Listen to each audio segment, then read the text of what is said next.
Amigas, amigos, ¿viajar solo o viajar acompañado? Bien, para mí, viajar solo. Aunque esto lo digo ahora, que ya tengo una experiencia, un tiempo. Pero en mi primer viaje solo, lo pasé al principio un poquito mal, porque tienes miedo a que te pueda pasar cualquier cosa, a que te roben, a que pierdas una parte del equipaje, yo qué sé, a que te pongas enfermo, a que no sepas dónde ir, a que te pierdas en el camino, a quién recurres, con quién hablas.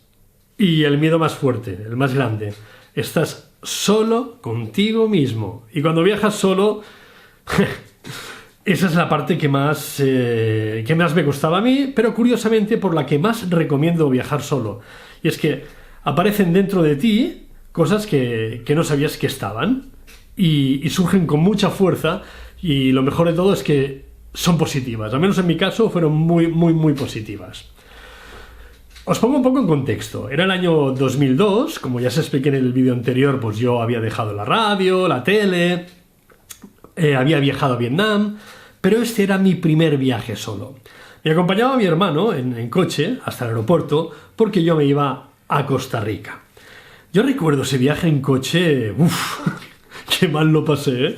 Y no porque tenga mala relación con mi hermano, que no, que la tenemos muy buena, sino porque durante todo el camino yo estaba muy nervioso y pensaba, ojalá caiga una tormenta y corten la autopista y no llegue al aeropuerto. Ojalá se pinche una rueda y no llegue a tomar el autobús, el avión.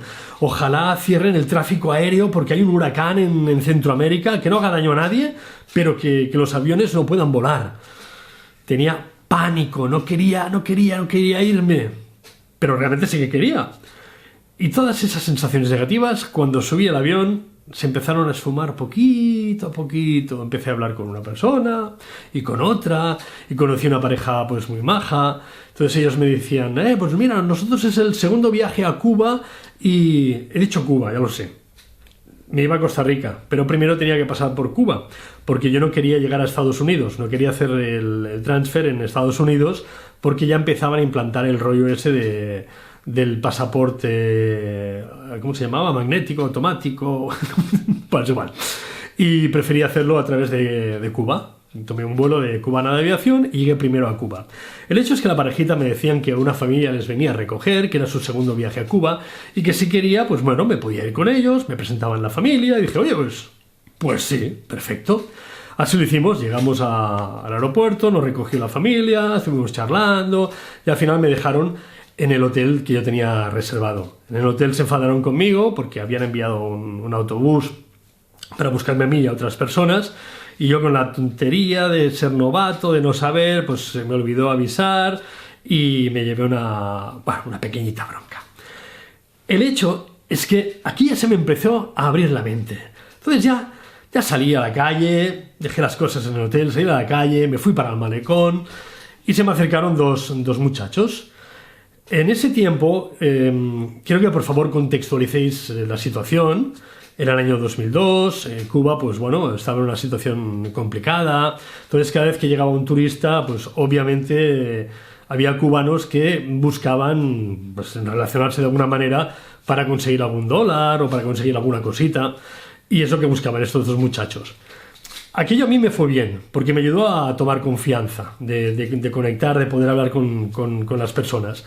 Les dije, mirad, yo lo que deseo es no ir a los lugares más conocidos de La Habana, sino que lo que yo quiero es, si es posible, vivir una experiencia de estar con vosotros, de pasearme por el barrio, de conocer tiendas, a ver cómo estaban las tiendas, no sé, de cuál es la religión que practicáis. Y jolín, sí me enseñaron cosas, madre mía, sí me enseñaron cosas. Me presentaron a la familia, me enseñaron un templo de Yoruba, que es una religión, es santería, una religión que venía de Nigeria a través de los esclavos, y que obviamente hubo el sincretismo con la religión católica, pero esto es otra historia. El tema es que de ese lugar lo que más me sorprendió es un pozo con una tortuga y con un cocodrilo dentro, y que era para el buen augurio y el mal augurio. Y, en fin, de esto tengo, bueno, ahora lo habéis ido viendo, he puesto imágenes muy mal grabadas, no mal grabadas, es que mi Hi 8 ya está como está y las cintas están como están.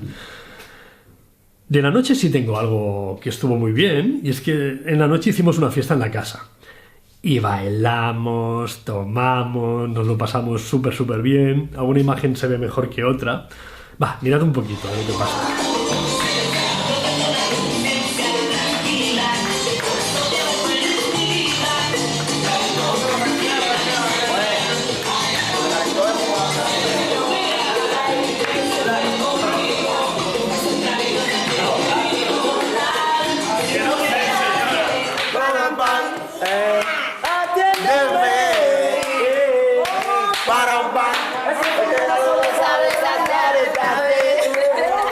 Bueno, pues con ese buen rollismo yo ya había cogido confianza.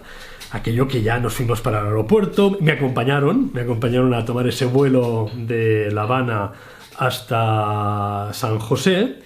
Y el tema es que agarramos un avión, creo que era un Yak 66, un avión ruso. A mí volar pues siempre me da impresión. Aquel avión era muy viejo. Los sillones, bueno, los asientos, se movían hacia adelante, hacia detrás. Que yo me fui para el baño, le pregunté a la azafata, oiga, ¿este avión es seguro? Mira, mi amor, este avión es de los más seguros que hay, con ese acento cubano, yo no sé imitarlo, Pero, bueno, la chica me dijo que aquello era seguro, que eso no lo tumbaba nadie. Y ciertamente, aunque se movía todo, el cuarto de baño del avión, pues impresionaba, todo en ruso, muy viejo. Y que, lo que os decía, los asientos, según cómo con la turbulencia se movían para adelante, para atrás. Pero el tema es que llegamos. Y llegamos a San José. Yo ya tenía la experiencia de Cuba, ya me sentía el rey del mambo. En San José de Costa Rica no tenía reservado absolutamente nada. Así que agarré el taxi, el autobús no, porque era muy tarde. De hecho, no sabía si había autobús. Agarré el taxi y el taxista me dijo, bueno, ¿para dónde le llevo? Dije, mire, yo no sé dónde ir, porque no tengo nada reservado, así que me gustaría... Yo tenía ganas de vivir aventuras y experiencias, había dejado la tele y quería, pues, vivir cosas extraordinarias y ser diferente. Así que le dije, oiga, pues no, yo quiero que me lleve a una pensión de ticos. En Costa Rica los costarricenses se llaman ticos. Bueno, pues el hombre le hizo gracia y dijo, sí, pues yo conozco la pensión Don Tobías, que está muy bien y que allá solo hay ticos y gente que viaja pues por el país. Me gustó la idea. Me llevó a la pensión, está justo detrás de la zona roja, no sé si habrá cambiado ahora, pero es una zona interesante, de mucho autobús, de mucho viajero. Total, que llegamos a la pensión Don Tobías y antes de bajar del taxi yo digo, ¿y ahora qué? Ahora voy a dejar la mochila y me voy a poner a dormir, a descansar. No, yo tengo ganas de, pues eso, de experiencias, como si la del avión hubiera sido bastante experiencia y aventura. Entonces le digo al taxista, oiga, disculpe, digo, cuando usted me deje, ¿tiene algún otro servicio o ya se va? Dice, no, yo me voy con mis amigos y tal. Y digo, oye, ¿y yo no puedo venir con sus amigos? El hombre me miró así como un poco extraño, ¿no? Como diciendo, ¿ahora este qué quiere? ¿Se ha enamorado de mí? ¿O qué pasa? Y dije, oiga, no, mire, a ver, usted me cae bien, pero no me gusta, no se preocupe, no busco entablar una relación a ese nivel. Lo que sucede es que, bueno, no conozco a nadie y tengo ganas de vivir el San José de verdad, el auténtico, no el que viven pues, los turistas cuando lo utilizan casi como zona para dormir y irse a otros lugares de Costa Rica. Y aquí al hombre le gustó. Dijo, pues ¿por qué no?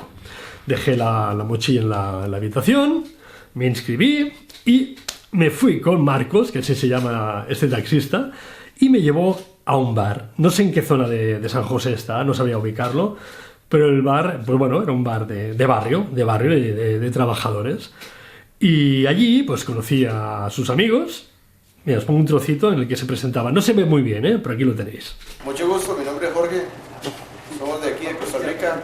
Mucho gusto, Dani es mi nombre, aquí en Costa Rica. Esperamos conocerlos allá. Ok, mi nombre es Alex. Mucho gusto y un saludo para todos los españoles. Buena nota y pura vida. Yo soy Juan Carlos, yo soy el que les vendo guaro a todos ustedes. Bien, como veis, muy buena gente. Ellos me enseñaron el licor típico de Costa Rica, que es el guaro. Es hecho a base de caña y en realidad es el licor que se distribuye aquí. Aquí está. Aquí vamos a brindar todos con guarito. Pero hay dos tipos de guaro. Este que acabáis de ver y el guaro de contrabando. Eso se llama Ese es el guaro. que lo va a llevar la policía, pues, hijo de puta. Guaro de contrabando. Se llama guaro de contrabando. Es licor ilegal. Bueno, no os lo voy a poner todo porque es muy largo y no se ve bien, pero el guaro de contrabando es un licor que se hace en las casas, en el campo, en otros sitios, y se hace de forma, digamos que, ilegal. O sea, tú no puedes vender ese guaro, es algo casero. Pero aún así, en muchos lugares, al menos hace 20 años, bueno, 18 años, en el 2002, era fácil encontrarlo. Ahora no sé cómo será, pero antes el guaro de contrabando era fácil de encontrar. ¿Qué tiene el guaro de contrabando? Pues que al ser casero no controlas bien la graduación. Y a veces pues baja un poquito más de lo habitual la graduación, pero otras sube, y mucho. Y este que me dieron subió y muchísimo. Y acabamos cantando karaoke. Se hace camino al andar, golpe a golpe, beso a verso. Bésame el susurro que me hiciste en el oído. Besa el recorrido de mis manos a tu altar. Vida, devuélveme mis fantasías, mis ganas de vivir la vida. Devuélveme el aire. Bueno, como veis, cuando viajas solo pasan cosas extraordinarias y eso vale la pena vivirlo. ¿Por qué pasan? Pues porque no vas protegido por otra persona o no te apoyas en otra persona, sino que tienes la necesidad de hablar con la gente, de preguntar, de informarte, de que te acompañen, de tener la mente abierta, y esto te ayuda a tener unas experiencias en el lugar donde estás, el lugar que visitas, increíbles. Al día siguiente yo me fui para el volcán Arenal. Esta vez lo que hice fue hablar con Carlos, creo que era, o con Juan, no me acuerdo quién estaba en la recepción de la pensión Don Tobías en ese momento. Y me dijeron, coja este tour, que es de un día, y podrá ir al volcán, a las aguas termales. Bueno, bien, sí, estuvo bien, pero yo no soy de viajes organizados y en ese momento pues creía que tampoco lo era, así que me aburrí mucho. Y dije, pues, oiga, Juan, un lugar, ya a la vuelta, digo, un lugar de Costa Rica que no sea muy visitado, que no haya mucho turista, que sea muy auténtico. No sé si para ponerme a prueba o para qué, pero me recomendaron la península de Osa, el parque de la península de Osa. Pues bien, de la península de Osa os hablaré en un próximo vídeo, porque allí me metí en la selva con buscadores de oro. Y todas estas experiencias no las hubiera podido tener si no hubiera viajado solo. Así que sí, os recomiendo que viajéis solos, os recomiendo que os suscribáis, que le deis a la campanita. Ya sé que es un rollo, que todos lo pedimos, pero esto es YouTube y es necesario. Que le deis a la campanita, que os suscribáis y que no os perdáis, porque hay un montón de anécdotas chulísimas, el próximo vídeo en el que me voy a la península de Osa con buscadores de oro. Nada más, os veo en el próximo vídeo. Chao. Chao.